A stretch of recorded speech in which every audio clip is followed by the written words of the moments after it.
大家好，我是小慧，欢迎您来到我的频道，也非常感谢您百忙之中收看我的视频。古代一直有种奇怪的说法，叫人过60两年坎，意思是说人到了60以后会遭遇两个大坎，而这两个大坎分别会在73岁和84岁的时候到来。只要成功的熬过去，那么长命百岁不在话下。可为何60岁后会出现两个坎呢？尤其是连时间都已经算好，73和84又有什么凭证？俗话的由来，事实上这一俗语的由来主要是因为古人的平均寿命相较于今人而言算是比较短的。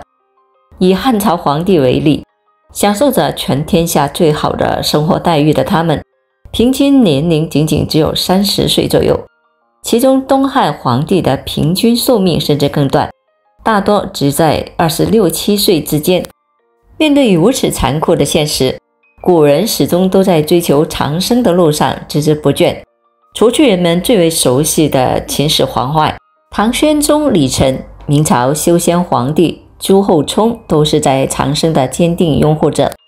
只可惜努力的方向出错，依靠略显粗鄙的炼丹术显然无法让他们更进一步。当大限将至，即使贵为天下之主，也没有办法逆天改命。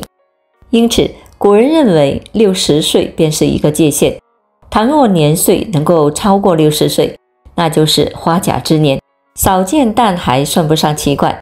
至于70，那就是真的古来稀有。有趣的是，当古人对年限的推测到达这一步后，还想办法解释了为什么其实古来稀，原因就是在于他们没有能够度过这两个大坎。在这两个大坎前倒下，生命自然会走到了尽头。可为何60岁后的两年坎会分别为73岁和84岁呢？甚至在某种的程度上，这两个年龄段还让人讳莫如深。答案很简单，因为古代的两大圣贤孔子和孟子便是分别在这两个年龄段逝世。孔子73岁时离世，孟子则是84岁时离世。两人同是圣贤，又算得上是同时代人类寿命的天花板，于是老百姓便将73岁和84岁当成了寿命中的两道坎。在大部分人看来，自己肯定比不上孔子和孟子，遇到这两个坎肯定过不去。可一旦将这两个难关都度过，那长命百岁的愿望自然也就触手可及了。甚至于度过这两个坎后，还会受到孔子和孟子两位先贤的祝福。所以一旦古代某个家庭中有老人的年岁超过84，别说他本人会受到世人敬重，连他的家人、子孙后代也都会被人高看一眼。当然，这类迷信的说法随着人类平均寿命越来越长，也逐渐的被打破。尤其是到了现代社会中，老人年岁80往上比比皆是的情况下，世人也不会觉得稀奇了。所以对于现代人来说，这两个坎可能指的就是另外两个年龄。第一道坎就是60岁，这道坎还是有很大一部分人没能熬过，这是第一个转折点。这个转折点转的是人心。人过了60岁以后，从生理上来看，并没有发生多大的变化，也就是说，人不会因为过了60岁身体衰老得快，在这个坎上是不明显的，而明显的是心态的变化。所以在国外是把过了65岁的人才称之为老人，65岁之前都是称之为中年人，因此才有专家提议把退休年龄延长到65岁。这个提议是从生理上来思考的，而在目前却还没有实施，可能会有一个很长的过渡期。目前还是实施60岁退休，当然这里说的是男性。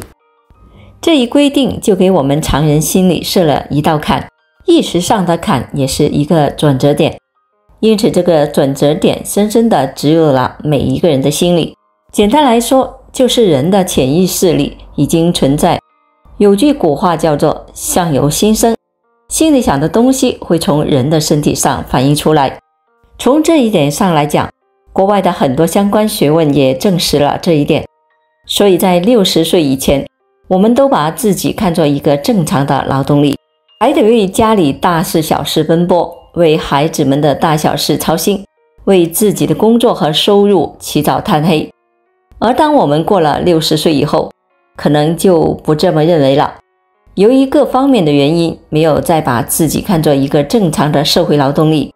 首先，法定退休年龄规定在这可以退休了，意味着社会没有再把60岁以后的人看成一个正常的劳动力了。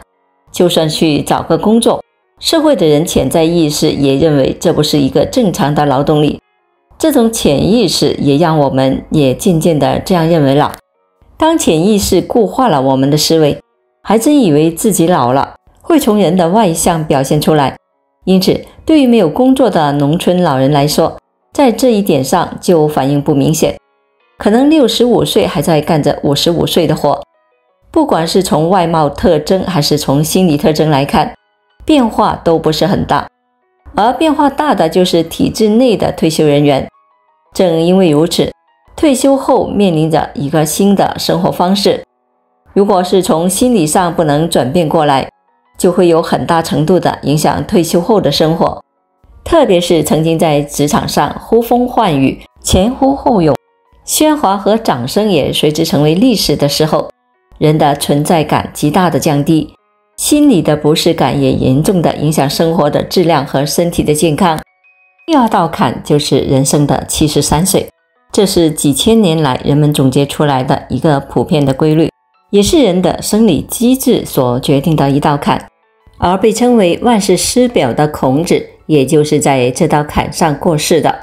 在社会生活中，我们发现人在73岁以前，其实衰老的特征并不明显，但是过了73岁以后，人老得非常的快，身体上很多疾病也很容易在这个时段爆发。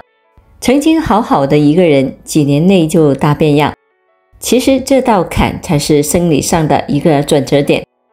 前面我们说了，60岁只是心理上的转折，而73岁是生理上的真正转折。进入了衰老阶段，不服老都不行。知道了人生这两道坎，那如何顺利地跨过这两道坎，又成了人们关心的话题。做到以下几点，可以帮助我们顺利跨过这两道坎。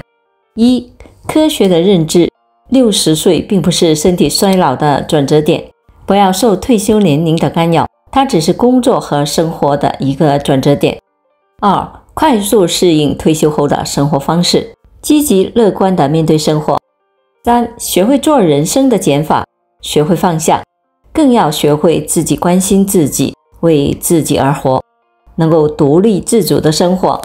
四、保持良好的生活习惯，规律作息，习惯性的身体锻炼，并懂得一些养生的知识，学会养生，保持学习上进的心态，培养自己的兴趣爱好，让脑细胞动起来。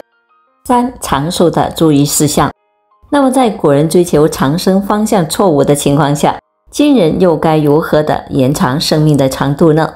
对此，古代先贤和现代的科学家的观点都一样，吃饱睡足，心态好。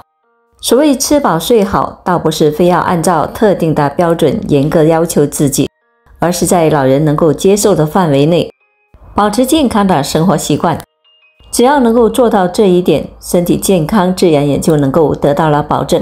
至于许多人调侃谈及抽烟喝酒依旧能够长命百岁，这主要和个人的心境与心态相关。年岁已高，就不能为琐事烦忧。这不仅是老人家需要注意的问题，同时也是年轻人需要反思的问题。个人家庭中的琐事能不打扰老人，就尽量的不要打扰老人。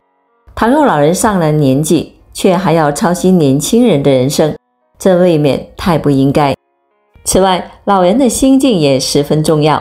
若是能够如张三丰一样，清风拂山岗，明月照大江，那还有什么事情能够让老人烦忧呢？现如今，不少老年人都喜欢操心自家后人的事情。其实，儿孙自有儿孙福，莫以儿孙作远忧。只要一直在正道上行走，即便遭遇些许苦难也没有什么关系。老人年轻的时候不都是经历过无数的困难？当年自己经历过的事情，如今只需要有所告诫即可。总之，心态一直保持良好的状态，长命百岁并没有那么困难。无法做到这一点，那也只怪自讨苦吃。生命中我们都接到不同的剧本，有的平淡，有的浓烈，有的是笑，有的是泪。不管怎么样，我总要演好，直到落幕。人这一生活的就是心情，钱财再多带不走，名声再响留不长，最重要的是怎么生活。开心是一天，不开心也是一天。